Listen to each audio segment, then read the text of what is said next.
Hello, isang magandang araw naman mga Lodi. Ang tutorial po natin for this day is about kung paano natin or saan natin makikita yung mga violation natin at kung paano natin alisin ang yung mga violation natin. Yan po yung natin ngayon, tutorials natin for this day. Mga Lodi, shout out nga pala kay Ma'am Julita Buwalwais na siya yung tinuruan natin kagabi, siya yung nasampulan natin kagabi kung paano natin alisin yung mga violation, saan makikita natin yung mga violation natin. At shout out na naman kay Ma'am Solara Pajarito na siya yung nagtuturo sa atin kung paano alisin yung naging violation natin last day. So yan mga Lodi, bago natin umpisahan, tara mga Lodi.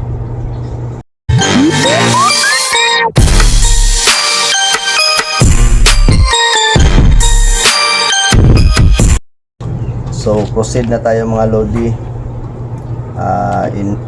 Muna natin yung screen recording natin, tapos punta tayo sa natin, Facebook. Tapos punta na tayo doon sa Facebook natin, saka si dashboard. Okay, loading. Muna natin mga Lodi. Punta tayo sa Facebook, tapos punta tayo sa C dashboard. Dito sa profile recommendation, tingnan natin yung natin is okay naman yung account natin mga Lodi so far. So punta tayo sa account status, i-click natin yung arrow dito sa may gilid, tapos makikita natin dito yung mga violation natin at kung kailan dumating yung violation natin. So tingnan natin. So okay na tong ko, makikita natin dito mga Lodi. So ito last August 28 nagka-violation po ako, nudity and sexual activity. So hindi naman natin ginagawa yun mga Lodi. Bali ni-report lang po ako ng isang admin sa isang grupo. So yan mga Lodi, wala tayo dito. Kapag may violation kayo mga Lodi, makikita nyo dito kung anong violation at kung kailan yun, kailan dumating yung violation niya. So wala na akong violation dito. So punta tayo dito sa profile natin, tapos click natin itong tatlong dot dito sa may taas. Click natin dito, tapos hanapin natin yung help support at punta tayo sa support inbox. Ayan, makikita natin dito mga Lodi yung report about others. Wala tayong report mga Lodi. Tapos punta tayo dito sa your alert.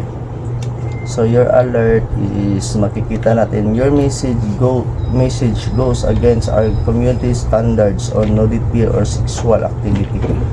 So now na natin to mga Lodi. So far nakukuha na natin yung inapila na natin to dito kasi hindi naman ako gumagawa ng ganong mga klaseng video. So mga Lodi, wala na akong dito. Kung may violation kayo is makikita nyo din dito. So dito na tayo mga Lodi sa kung paano alisin yung sa mga nagtatanong nga pala kay Ma'am Julita Buwalwais. Siya po yung nasampulan natin kagabi. So natulog tayo is mga around 3 AM na, kasi nanap natin yung paraan para makuha natin yung yung violation niya. So napapatulong po siya doon. So dito tayo mga Lodi is punta tayo dito sa profile, tapos click natin yung mga Lodi, tatlong dot pa rin. Tapos punta tayo dito sa hindi pa pala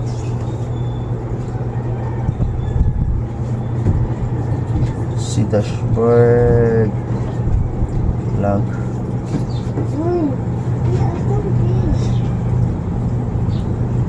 tayo mga lodi, saglit mga lodi. Ito mga lodi, dito natin makikita.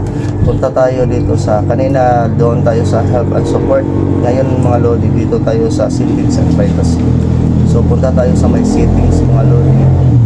At hahanapin lang natin dito yung activity log. So pasok na tayo dito sa may activity log mga lodi. So ayan, tapos manage your post. So dito natin makikita mga lodi yung mga post natin na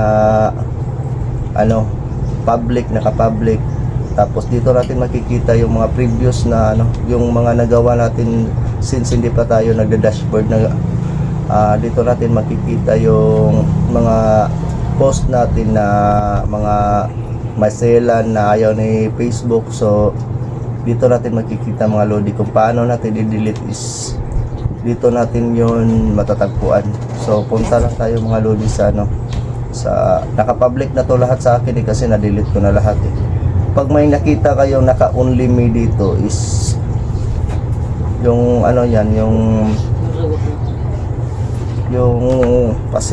possible na yan is naka-only me siya is bawal yan naka-only me yan kasi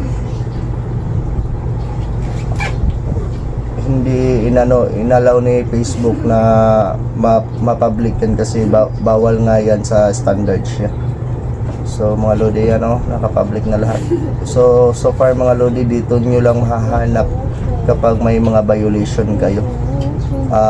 Try nyo lang po subukan kung may mga violation kayo mga last 2022 since nagda-dashboard kayo. Dito nyo matatagpuan kung may violation ba talaga kayo or wala. So mga lodi, sana nakatulong po ito sa inyo at sana po masuportahan nyo po ako sa bagong journey ko is tutorial. So mga lodi, sana suportahan nyo ako at huwag nyo kalimutan mag-follow at subscribe mga lodi. Salamat.